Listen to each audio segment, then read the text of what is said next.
This is page 1 in Unit 3. Sorry. We are going to do two-step equations now. The goal of solving two-step equations is to get the variable, that is really thick, and the variable, we know that's just the letter, on by itself on one side of the equal sign, and the number, that's a number, not a hashtag, on the other side. So there's two steps. First, we're going to combine our like terms with addition or subtraction.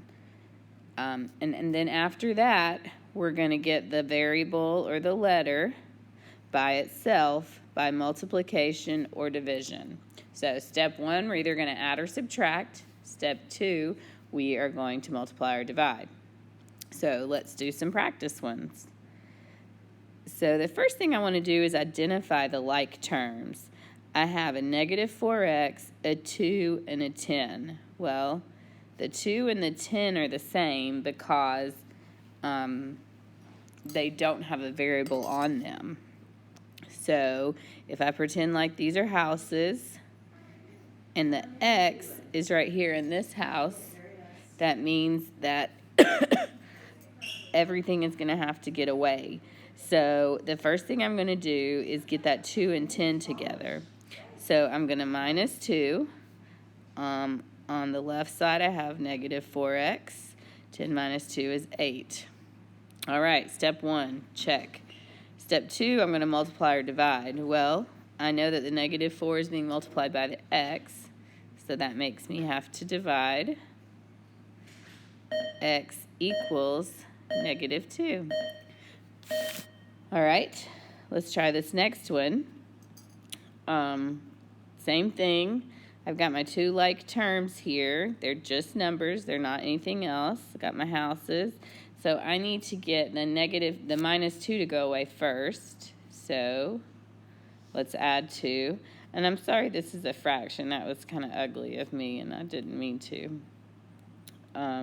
So now I have negative 2 over 3x equals 6. Well, I know that they're being multiplied, so that means I just need to divide by negative 2 over 3. On the left side, all I have left is an x, and it equals negative 9. Let's do 2 more practice problems. This is the same thing. I've switched the sides, the house, or the side that the x's are on, but that doesn't matter. I'm still going to do the same thing. I still need to get the x all alone, so I'm going to start by moving that negative 12. 9 plus 12 is 21. I'm left with a 7x on this side. And then I know they're being multiplied, so I'm just going to divide them. 3 equals x. And the last one on this page, our like terms here are the 15 and the 6. So to move that, I'm going to subtract 6. And I end up with 9 equals x over 2. Well, this is being divided, so I know I need to multiply it. 9 times 2 is 18. That marks out that's an x. All right, I want you to turn over to page 2, and I just want you to pick any 2 problems on that page and do them. When you're done with that, I'm done with you.